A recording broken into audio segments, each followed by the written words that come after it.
Ladies and gentlemen, welcome to the RLM podcast. I'm your host, Eli Detter, and I'm very excited for this episode specifically. This has been quite some time in the works, but we are joined here on a Zoom meeting by none other than Frank Schwarz. So, Frank, I'll leave it up to you. Oh, very good. Well, first of all, thanks for having me on. Absolutely. Appreciate that. Or should I say granola? Yeah, we'll explain the little story behind those. So for listeners who may or may not know, right, Eli and I both belong to a group called F3. We're part of F3 Nation, and I met him when I was out on a trip, and we had a good time up in the kind of the northeast part of the country. But and so we all get idiot nicknames in F3. That's sort of the deal. Apparently, he got his because he ate a lot of granola bars as a kid. My F3 nickname is DarkHelmet, and that is a Spaceballs reference for those who may or may not be familiar with that movie. I can't remember when that came out. Gosh, that would have been like late 80s, I guess. But yeah, so my last name is Schwarz, and that's sort of how that happened. But I currently serve as the Nantan, or the head of F3 Nation.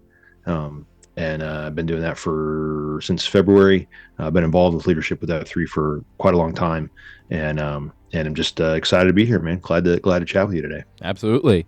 And for further information for those of you who are listening, F3 is I think multiple times I've kind of credited F3 a lot to the person I am today. Not only in the physical sense of that has helped me gain a sense of security over myself, but also, mentally and spiritually. It's a community full of people who are just, who do their best to bring each other up and help each other. And again, we'll talk lots about that with this episode. But I just want to say I credit F3 a lot to being very helpful in who I am currently, and hopefully even who I become later on in life. But speaking of F3, I know you have like you said, you do have a very important role within F3. How would you describe the way what F3 means to you, what F3 means to your family, and kind of how it all came about to be? Yeah. Wow. So first off, I will agree with you in what you just said in terms of shaping who I am and who I plan to become as well. Now, I'm significantly older than you, Eli. So I don't have as much shaping time left. So I'm glad that you found it early so you can be shaped better. But yeah, so F3 itself came to be. I wasn't there for it, but it came to be from a couple of guys, Dave Redding and Tim Whitmire, who were part of a different outdoor free workout group called the Campos. And the guy who started that capped membership. He didn't want it to grow any bigger than what he felt like he could handle on his own. And so Tim and Dave both saw like the incredible benefit that it was having in men's lives, and kind of asked him and said, "Hey, do you care if we go start one of these over on the other side of town?" Yeah. And he was like, "Yeah, I don't care, but we're not growing ours any bigger than this."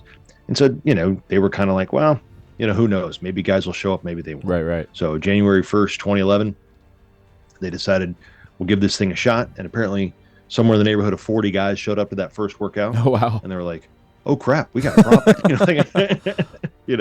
And Fred often jokes, and I hear him say, like, it smelled of cheap liquor from the night before because it's New Year's Day. It was hammered, out there. And the first workout probably wasn't the toughest workout that was ever done. Yeah.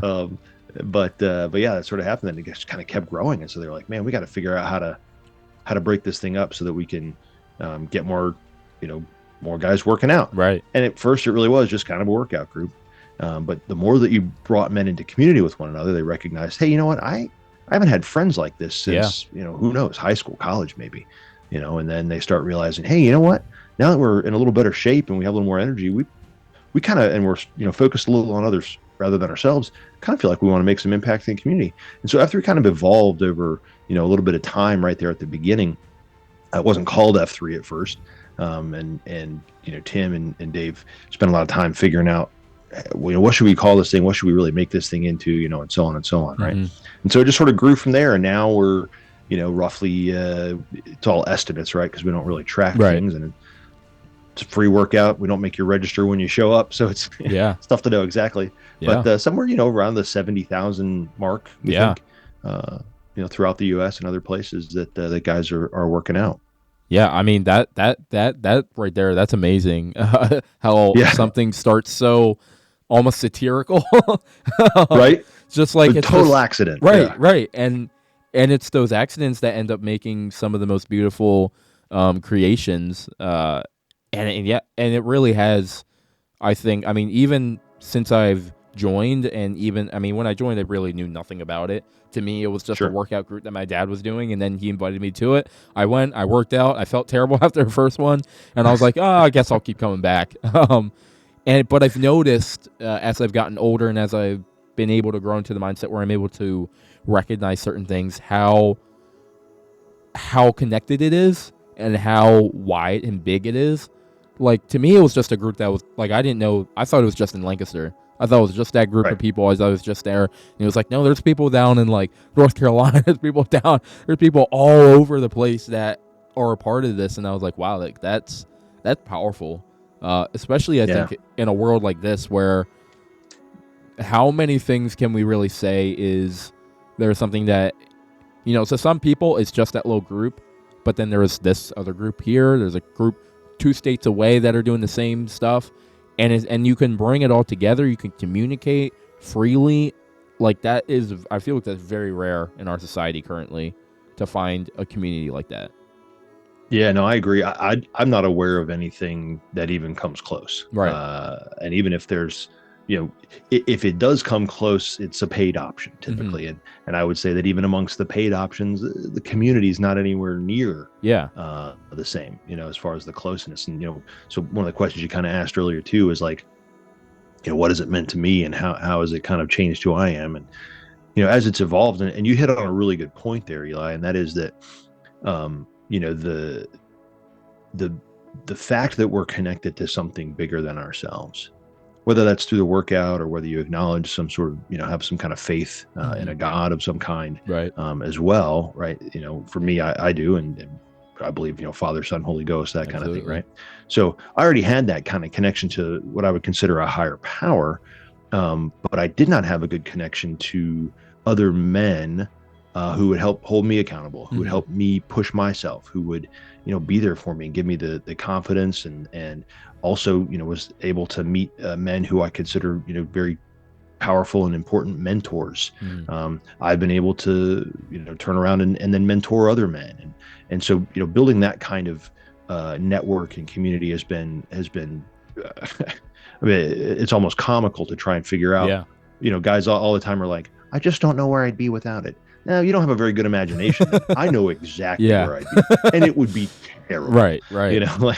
Like it is something that has completely, and I was a good guy before finding F3. I was, went to church, loved my family, all that kind of stuff, but I was good, but I don't know that I was good for much. Does that make sense? Yeah. And I think now that I've been in F3 and I've kind of found purpose, and am able to kind of live that out in the role that I have and in other places, like I think I'm becoming good for something, and that's an important piece of a man's life. Oh, absolutely. Finding purpose and being able to feel like they're worth something, or they're useful, they're making a contribution. That's huge. Yeah, I think that, like you said, that is something that not everyone is able to figure out in their life, is what they're meant to do, what they're made for. And when you do find that out, it feels absolutely wonderful, because you're like, wow, this is, because it's going to feel like the most natural thing, right? You don't feel like you're forcing yourself to be this or that. You're not trying to make yourself any more than you really are. You're just doing exactly what you're supposed to do. I have friends that have been like, dude, I don't know where I'm supposed to go in life.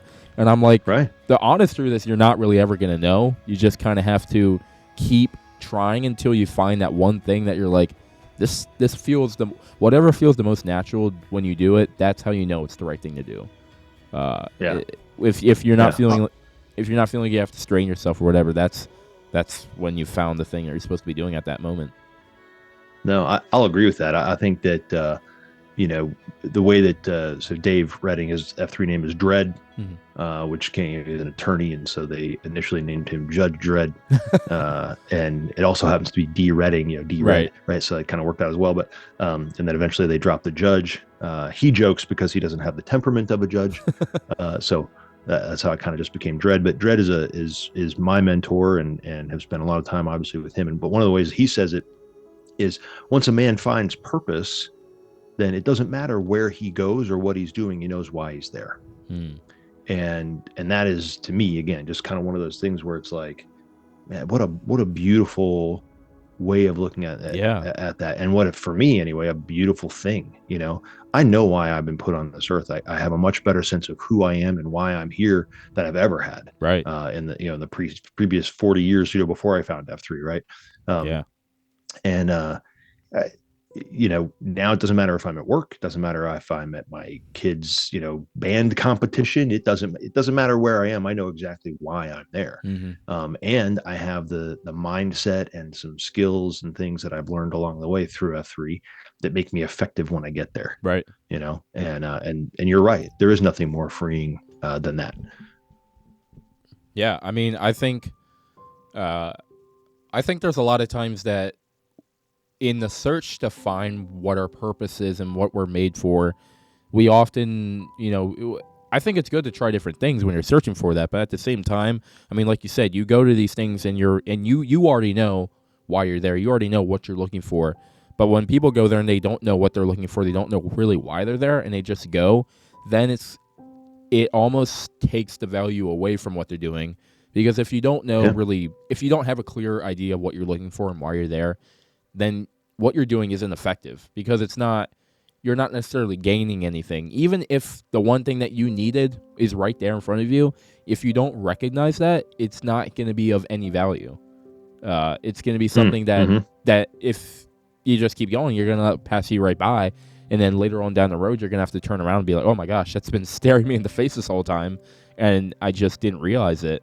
And it's almost the acceptance that I think you almost have to accept that essentially anything that happens in your life, unless it is immediately caused by you, if it just happens, there is a reason that it happened. There's a reason that you were there for that.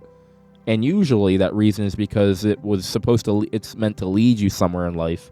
Even if it's the most minuscule choice or whatever, that choice it's a butterfly effect that just keeps going through your life.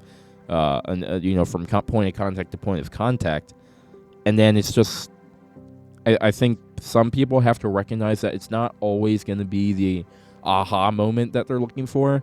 Sometimes it's just going to be as simple as bumping into the right person at the right time and them saying something and jogging your brain, or it's going to be as simple as you choosing, to make this turn instead of that turn. I think there are many things that make us think that it's going to be a big aha moment. For some people, it will be. But I think for the majority of us, it's going to be as simple as someone saying something and it just, unlocking a whole section of our mind that we never even knew was there. And I almost wish that we could know what to look for. But I think that then again, the beauty in that is that we have no idea what we're looking for, and we just kind of have to figure out what we want, and then that hopefully usually leads us to what we're looking for. How old are you again? 18? Come on, man. What? That's pretty wise stuff there, Eli. Yeah, I mean, I agree with everything you said. We could probably end the podcast there, because that's about what you're going to get out of this thing. You don't need to listen to me talk. Granola here has it all figured out, and he's right. He's right. And to me, you're right though. That's the beauty of this whole thing. Guys, I think a lot of times get caught up in the fact that there's like one right answer to what they do or who they are. While I know very clearly in my mind what my purpose is, it's still evolving. I turn 50 here in just a little while, and and I think it's going to evolve until I die. Right. The big rocks, if you will, are laid in place. The foundation is certainly there, but how it plays out and in what exact way, you're right, it's constantly evolving. And And I love that you mentioned a couple things, and you kept saying discover, discover. And I think that's exactly right. Hmm. And it wasn't a big aha moment for me. Right. It was something that I kind of, and the way that Dredd says it a lot too. And forgive me for referencing him all the time, but he's a pretty smart guy and he's figured out a lot of stuff. And he's the next 43 feet ahead of me. So he teaches me a lot of things. But um, the idea that, you know, uh, and great, now I've lost my train of thought, but you're gonna edit this, right? Actually, Eli gave you the absolute truth that he was like, I don't edit these. I'm just gonna stick it out there. So if you screw it up, it's on you, buddy. So there we are. But no, but but we talk all the time about the fact that like that that thing that's in you, that purpose that is in you, is to be kind of uncovered or discovered. Hmm. It wasn't a big aha moment for Right. me.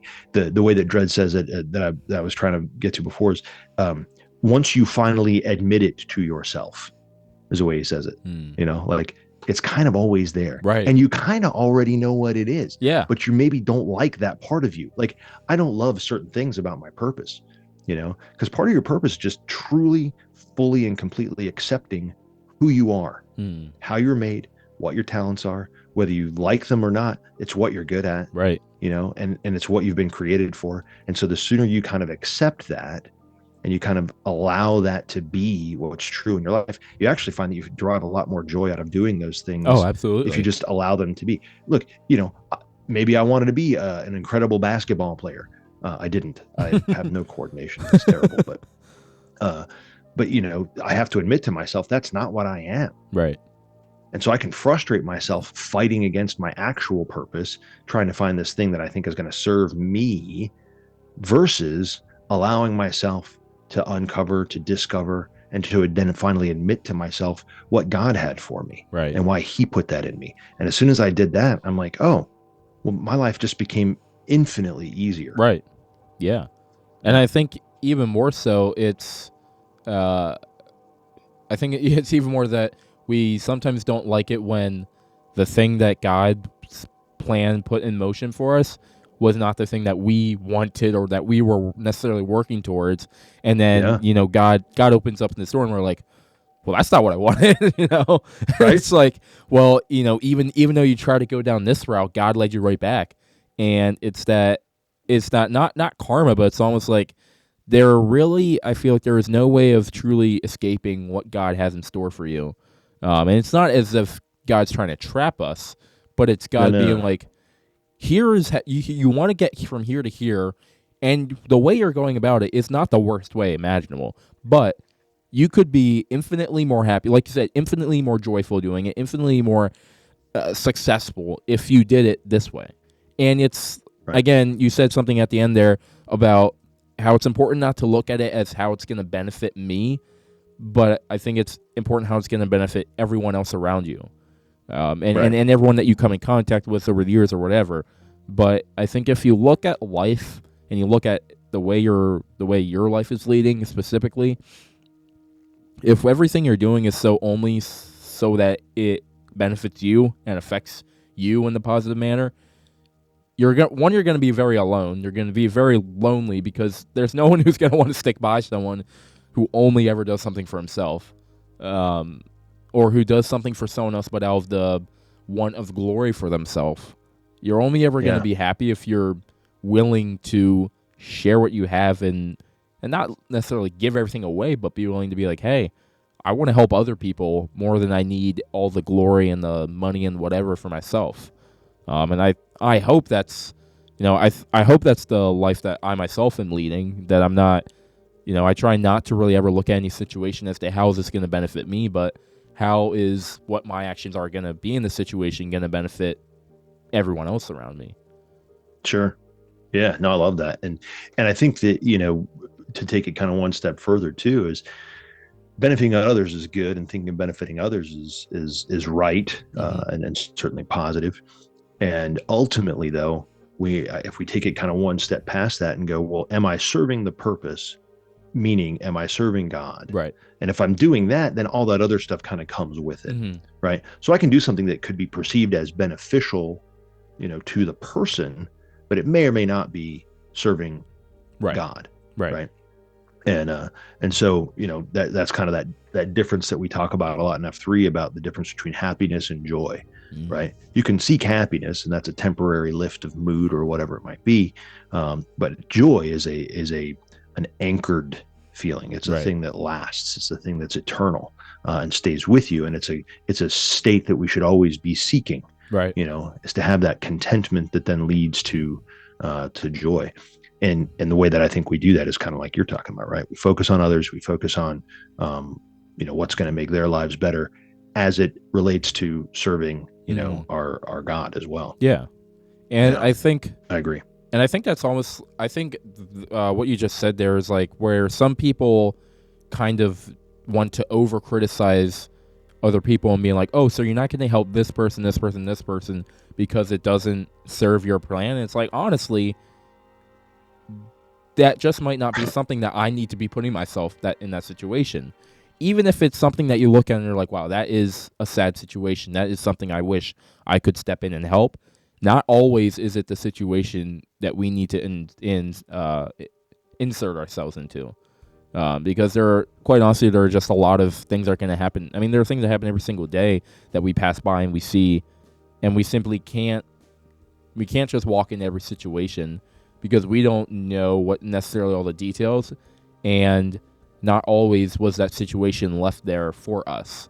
Maybe it was left for some other person whose purpose, whose plan included that situation, and now we're taking something away from them, and we're giving something to ourselves that we didn't need in the first place. Right. It again, like you're kind of talking about before, it really kind of comes down to, am I seeking to serve myself, right, and boost my ego and, pat myself on the back or look good in front of other people, but am I seeking the approval of men versus am I seeking the approval of God? And wherever you fall on that spectrum, I think is, how much joy you're going to go ahead and count on having in your life, right? Yeah.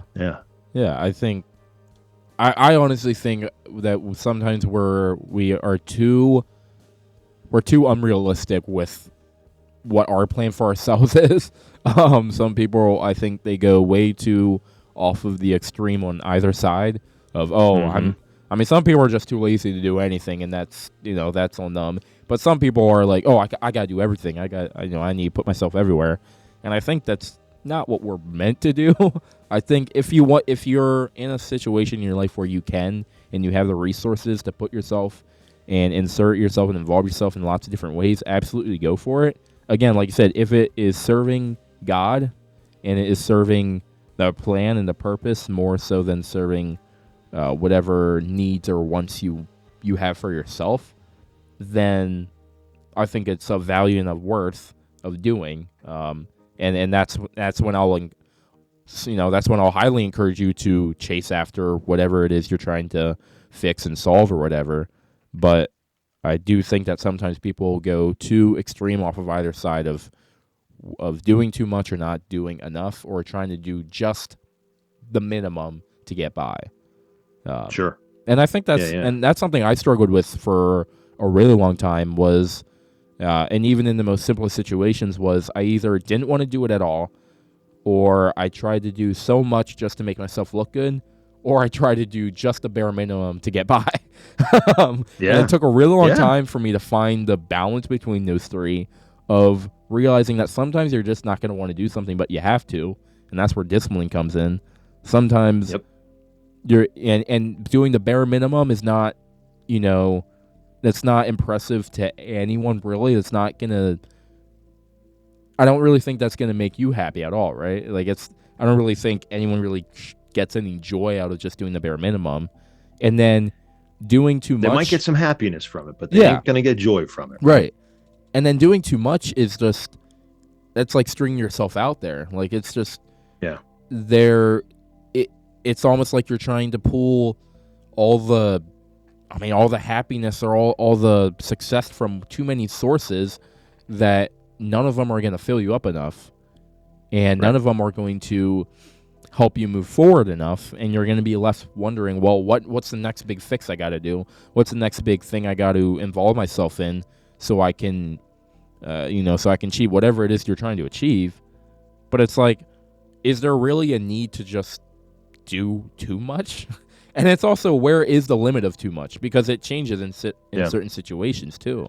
Sure. Yeah, your capacity, personal capacity, mental, and physical and emotional, all those kinds of, you've got reservoirs of these things, right? And so you got to do things to keep all those things, as full as you can. But you're right. You have different amounts of bandwidth, I guess, at different times. So sure, you might be able to do more at some time or less at another or whatever, right? But I find that you're right. A lot of those folks that run around like crazy people, and are always trying to figure out how to fit more into their lives, really aren't serving any purpose at all. Right. They're serving their ego. Yeah. And the busier they are, the more important that they feel, the more useful that they feel, the more wanted that they feel, because they're chasing that hit, that emotional, hit of, now I feel good about me because I did all these things. Yeah. And it's not even, I think a lot of times it's very, very well intentioned. Right. But I found for myself that the less that I do and the more that I inspire others to do, the better off I am, because that's my personal purpose. Personal purpose, the reason, again, I state it and it's evolved over time and it probably will continue to, but the reason I exist, Eli, is to help men, people, I guess, really, but particularly men, to overcome self-limiting beliefs so that they can be maximally effective in their areas of influence. Right. And so I look at all the things and I try and say, where are you telling yourself a lie? Where are you telling yourself a story? Where have you decided that things are a certain way, right, and that therefore they cannot be changed and we must just accept the things that come to us? Those are lies that we get told over years, or that we tell ourselves to try and keep ourselves safe, from being emotionally damaged in some way or hurt in some way. And that's one of the great things I think about F3 is F3 can't be someone's purpose. It just can't. It isn't. Right. Because all F3 is a framework. Right. It's a methodology. It's a philosophy almost, if you will, of how to live your life. And it's a framework that can give you, and a connection to a network that can give you the ability to find your purpose and then to reach out to others to help you to serve that purpose.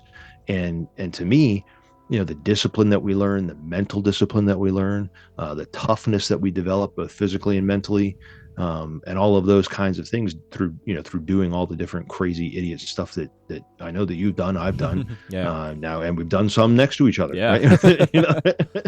We crawled around on a lot of stupid stuff and rolled around in the sand or whatever. Right. So those kinds of things make us more able to do less. Right. And I really think that ought to be the goal of most people. You shouldn't be trying to fit more in. That's what the world wants you to do. Right. That's what they tell you is the way to be successful. That's the way to measure your worth, is if you have a lot of letters after your name, or if you have a lot of accomplishments on a list somewhere. But that's not impact. That's just stuff. Right. Right. So accumulating things isn't helpful. Accumulating busyness isn't helpful. What you want is a few places where you're actually moving the needle and actually making impact in other people's lives. And that's what I find to be the most fulfilling, for sure, but also the most effective. Yeah. I'm amazed if people knew how little I did as Nantan, they'd probably be like, why do we even have that guy?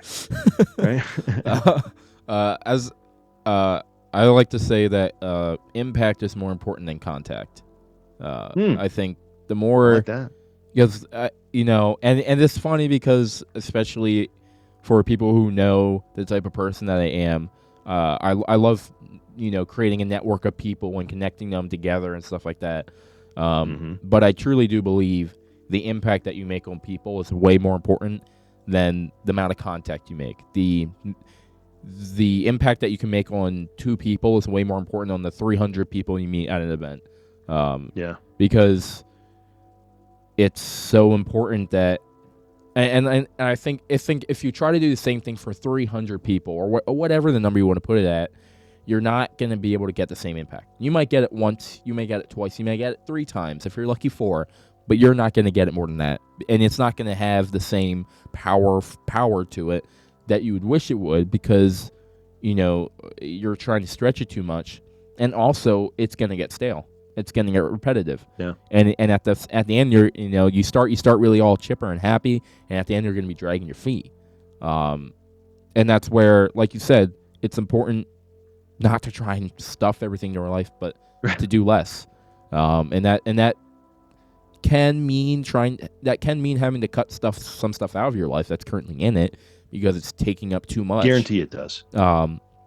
Like I know for a fact once I'm out of high school, I'm gonna feel like lazy until I go off into the Marines. I'm gonna feel lazy sitting around and be like, what am I doing? You know? I'm just, wait a minute. Aren't you going into the Marines? Yeah.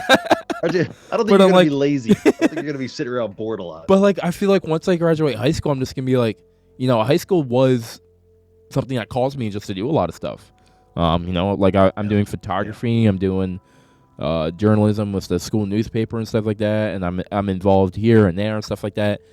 But I realized that even though I am a heavily involved person, I still try to do things that can deliver heavy impact. And I realized that, hey, maybe I can't possibly be everywhere at once. And sure. I have a schedule. I have it made up so that I'm working these couple days a week. These other couple days I can hang out with friends or I can go to a sports game or whatever. But every time I try and do something, I try and figure out how can I add value to whatever I'm doing, and how can I make it so that even if I am in a position where, hey, I'm busy this week, how can I try my best in every circumstance, situation to make an impact? Yeah. I think that's exactly kind of what you were talking about, what we were mentioning before about like now, no matter where you go, you know why you're there. Right. Right. If you're there to make an impact all the time, you're there to kind of try and figure out how am I going to make somebody's life better when I show up here. And if you do that according to the purpose for which you've been created, you will never, they say, oh, do something you love and you'll never work another day in your life. I don't know what that means. That's very silly. But if you know why you are, right, not who you are, right, if you know why you are, then I promise you won't ever, you will work, but you won't ever be worn out by it. Like you can't possibly know how much energy you can draw from something like that. Right. Absolutely. Yeah, that's a great point, actually. It's just saying that how if you know why you are where you are, that's gonna help in so many levels because it helps you to recognize more about where you are. And I think it's even, there's a scene of a movie, and I'm forgetting the name of the movie now. All I know is Chris Pratt was in it, so I started paying attention. But there we go. he was at a bar, and he was talking to the bartender, and the bartender turned to him and said, stop worrying about how you're not in the space you want to be or you think you need to be, and start focusing on where you are and figuring out how you can make the best of it. And I think so commonly when we find ourselves in a situation we don't want to be, our first instinct is how the hell can I get out? how the heck can I get out of here? And we don't even take the moment to look around and be like, well, where am I? One, and two, it has to be a positive of where I am. There has to be a reason I got here. And how can I possibly make the best of it? How can I possibly make this an important place to be? And also just, what's my purpose here? In every position of our life, I think we should think about that. No, I agree. And I think you make a good point. And to kind of put a little bit of a framework around it too, is that, you said, why am I here? And first of all, was it with the Chris Pratt movie? Was it with Jennifer Lawrence? Are they in space? Do you remember that? Is that what it was? I don't think it was that. No, it was a weird one. Anyway, great. Now I took us on a rabbit hole, so I'm gonna forget what I was going to talk about. But yeah, no, I think you're absolutely right when it comes to purpose and kind of the why we do what we do and putting ourselves in situations. It's kind of like you said before, where it's like either you believe that everything has a purpose and you're in a certain place for a certain reason, or you don't. And if you don't, then you're going to be miserable all the time, right? And so because you're never going to feel like, well, there's no reason for me to be here, right? Yeah. But if you always, and so a lot of it's a mindset shift, Eli, and you obviously have figured this out much sooner than many men. But what I see a lot, as I work with men and talk to men across the country and other things in my role, I find a lot of people. Everyone always says, "What's the joke?" There's two kinds of people in the world, Eli. Those that believe there's two kinds of people in the world and ones that don't. Yeah. Yeah. You know, so there's two kinds of people in the world. So Right. take that with a grain of salt. But there's those who believe that they are created to act, Mm. and those that unfortunately have the belief that they are just to be acted upon. And so they That's sit good. back and wait for the world to happen to them. Yeah. You know, like things just happen to them. Yeah. And I think it was Leonardo da Vinci, that said, you know, I find most often that people of influence don't have things happen to them. They go out and happen to things. Right.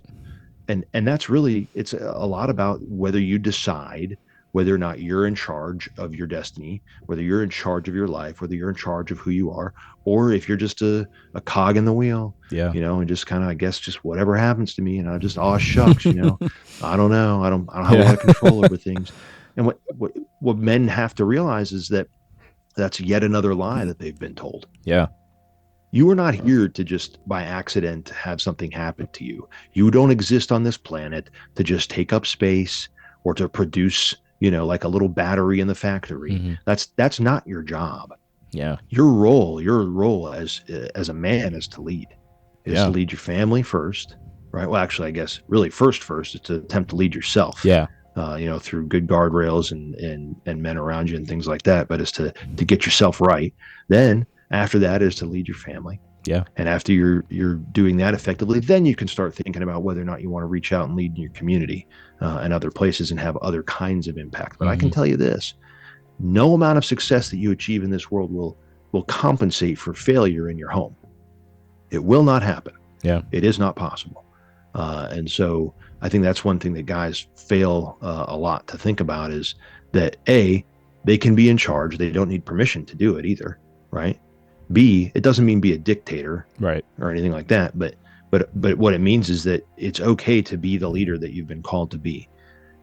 C, you got to get yourself squared away. And then D, you've got to lead with love in your family. Yeah. Yeah.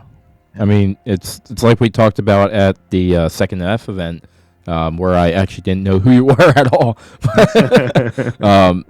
Yeah, where we were, my group was talking about effective versus virtuous leadership. Yeah. And that comes from the Q source of F3. But I think that's absolutely critical, is that there is such a big difference between effective and virtuous leadership. Effective, essentially anyone who's able to get people to do something for them is effective. Sure. I mean, they are effectively doing what they are trying to do. They're trying to get people to do something for them. They're achieving that. Fine, they're effective. Virtuous is, like you said, leading with love and kindness and caring in your family. It's the difference between, yelling at a kid to go do something and asking them, hey, can you go grab me this and help me with this or something like that. And it's also knowing that if they ask you for help, you're willing to step and be like, yeah, absolutely. And that's the very big difference between, like I said, being a dictator and leading with love and kindness. Being effective, or do you want to be effective and virtuous? Or do you want to be affected by being virtuous with your leadership? And I think I think leadership itself is something that some people can see almost as a negative thing, because there are some people that are just very abrupt with their leadership. They're very, they just instantly are like, oh, I'm the leader of this group. I'm going to tell us what to do. We're going to do this, right, and this in this way. And then other people are like, oh, so you just kind of want to be the boss. And I think there's a big difference between being the boss and being the leader. Yep. And it's simply in the words right there. Bosses, they boss people around. They tell people what to do. Leaders are going to guide people to what to do and help them get there. And it's such a big difference in the way that they do it. And I think if we can start going into these roles and these positions where we might be in charge, that we stop looking at as, oh, I'm the boss of this group, and start looking at as I'm a leader of this group. And by learning to lead, I need to also learn how to be led. And because you can never, I don't think anyone can ever properly lead if they never learn to be led. Because that's where it grows from. That's where it stems from. Yeah. You mentioned Q source, and again, that's kind of our the F3 manual, if you will, on how to lead virtuously, right?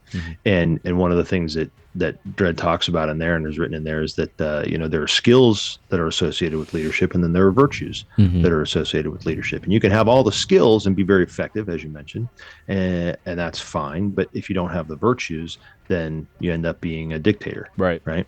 Or something else, or you're leading men towards something that's not good or not beneficial for the whole group.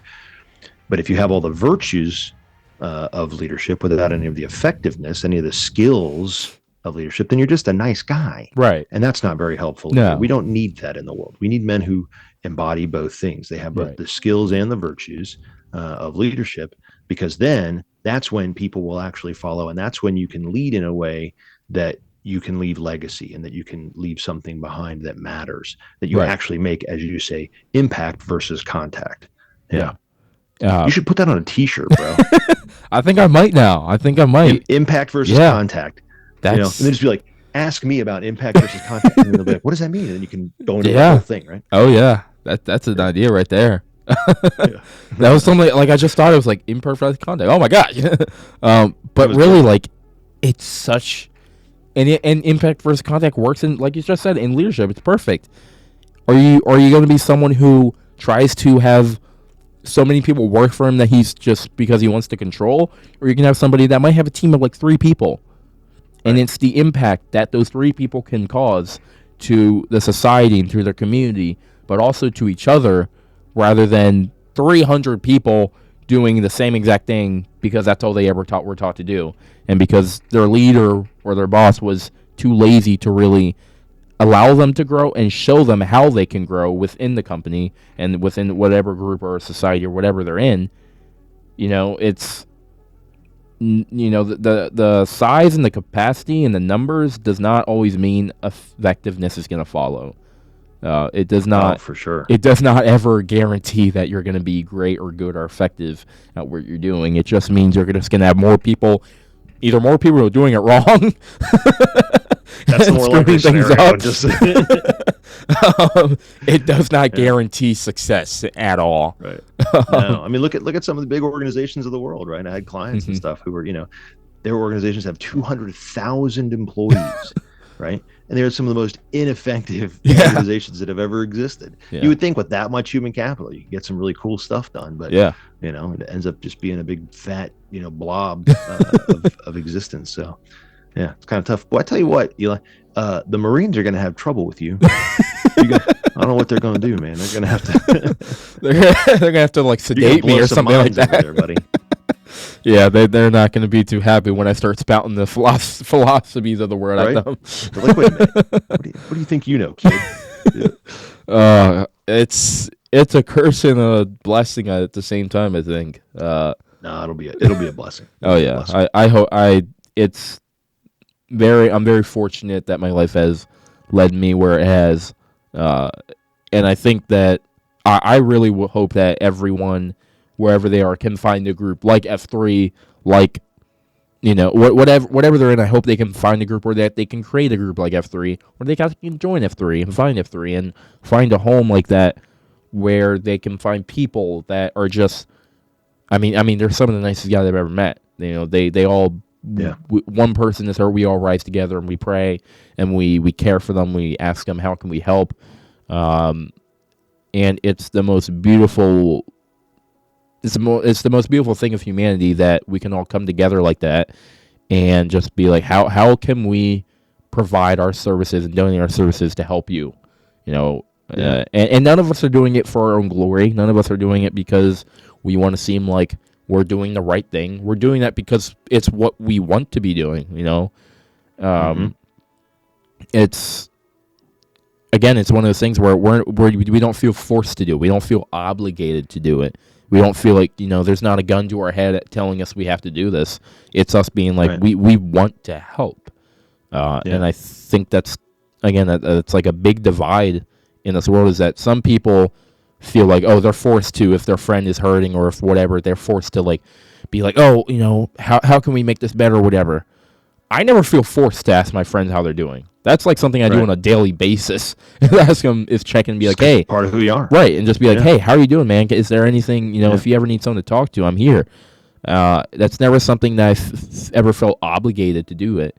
And the truth is, if there's no obligation or assumption that you should do it, that same person can't get angry when no one does. Right. Like, there you go. you can't. Yeah, we use a phrase in F3 a lot where we say, hashtag that somebody. Yeah. Right. And you go, somebody says something, well, yeah, somebody ought to do something about that. And you go, yeah, well, guess what? You're that somebody. Right. It's on you now. And that's one of the great philosophies, I think, of F3 as well, because, man, it's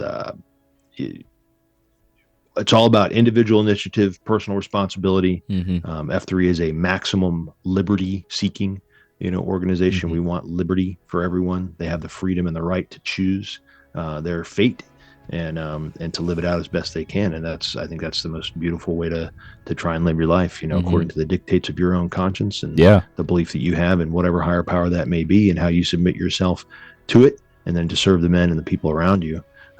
If there's something better than that, please show me, because I'd love to know, because this is as good as it gets as far as I'm concerned.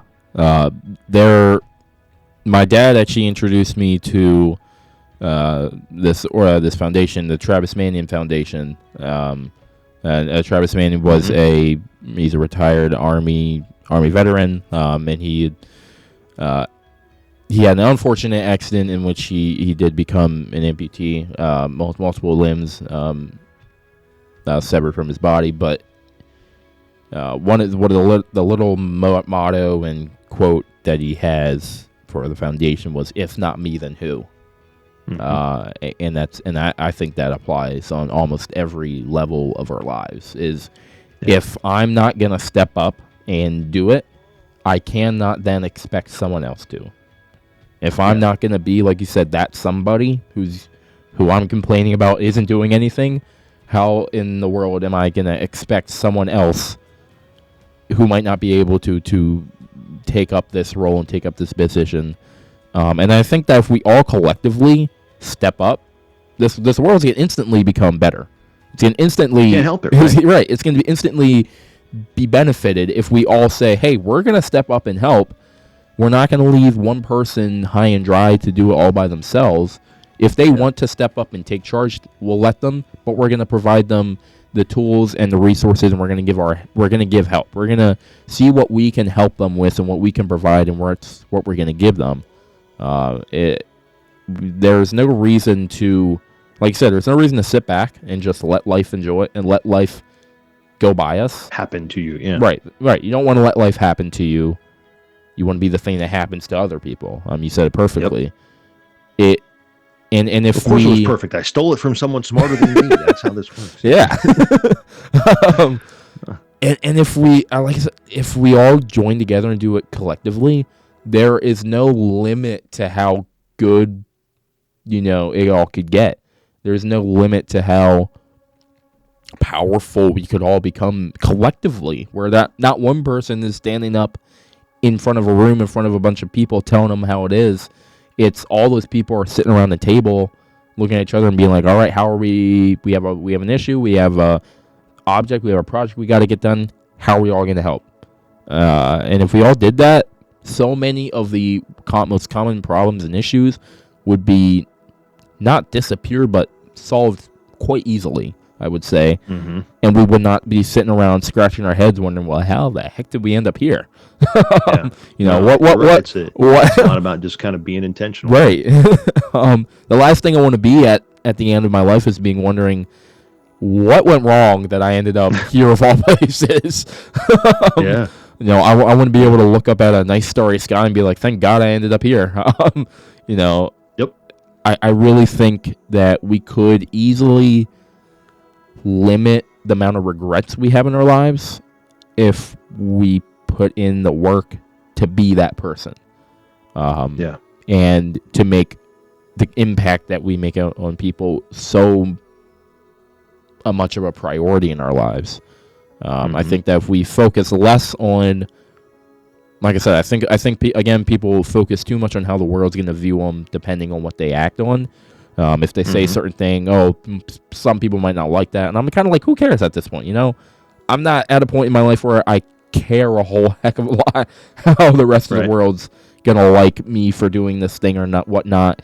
As long as I'd recorded an episode yesterday where it said, as long as I'm conducting myself in the way that God wants me to, I feel no obligation to care how the rest of the world's gonna view that. It's kind of like a very freeing thing. Right.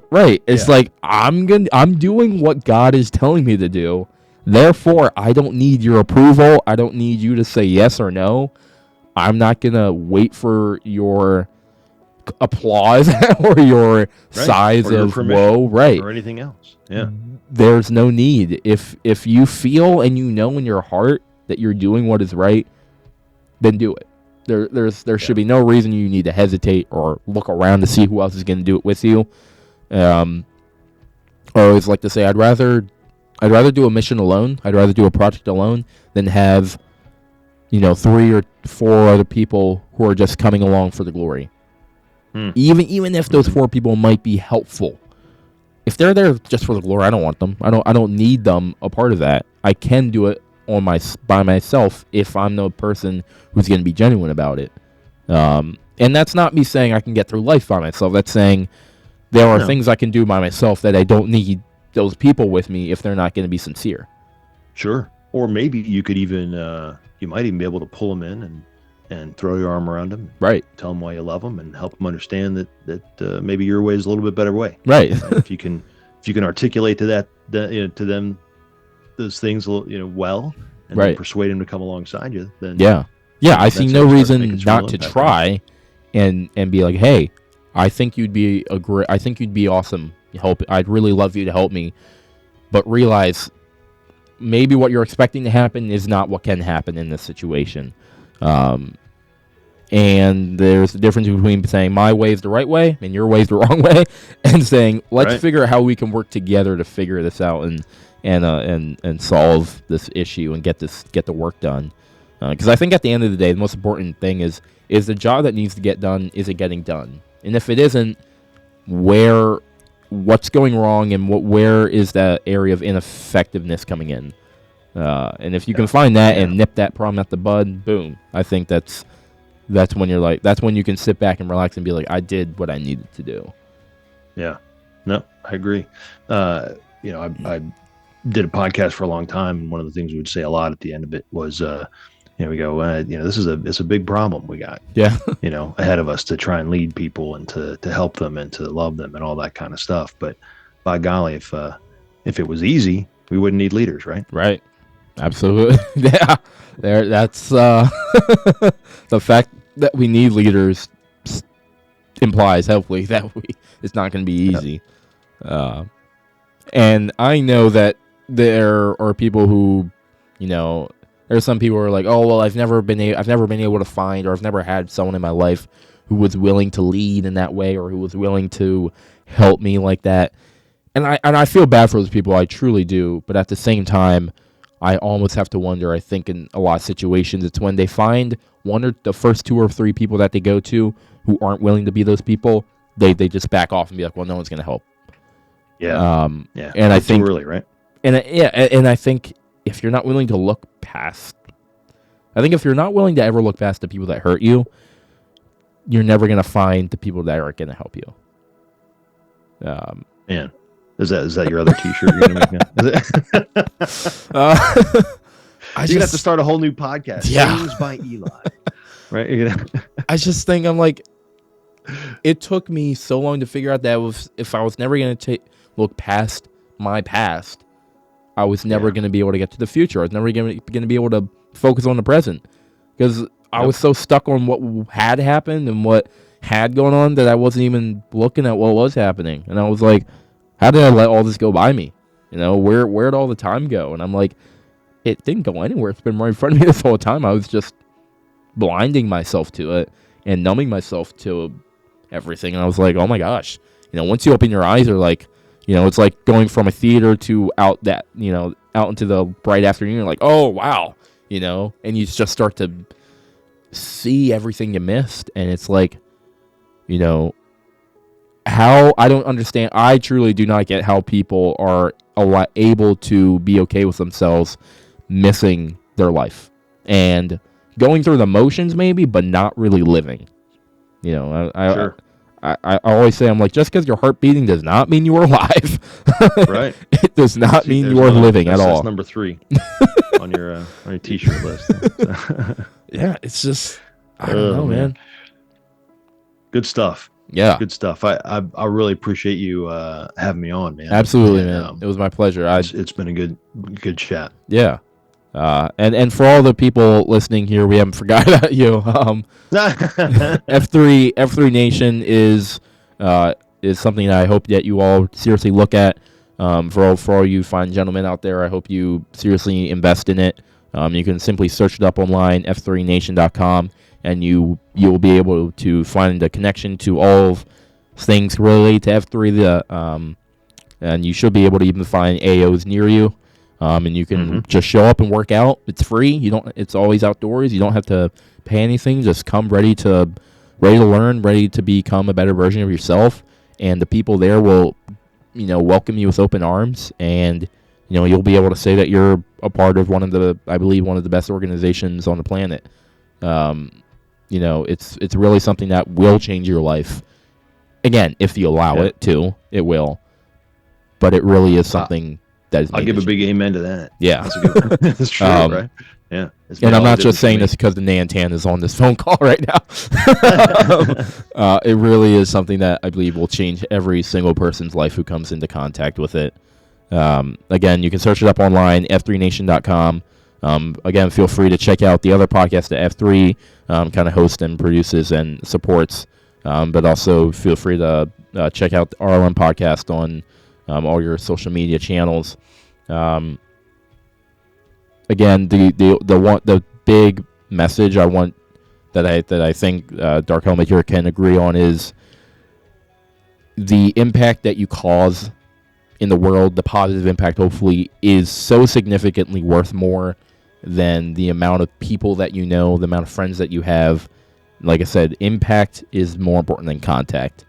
And that is something I probably am going to put on a shirt because that is a good one. Right. It's so much more important, and you'll realize when you start focusing more on the relationships, on the close ones you have, you're going to realize an immediate change in your life, and you're going to be so much more satisfied and happy with it. And that's something I hope for all of you. But we thank you for tuning in this podcast. DarkHelmet, thank you for joining me, and thank you for giving your insights and talking here. Some awesome points were shared here today, and I hope you all can take this home with you and continue to share it with your family and friends. This is your All-In Podcast. I am Eli, #Granola. This was Frank Schwarz, also known as DarkHelmet. And we wish you all a wonderful rest of your afternoon or your morning, whatever part of the day you're listening to this in. And we thank you for listening to the RLM Podcast.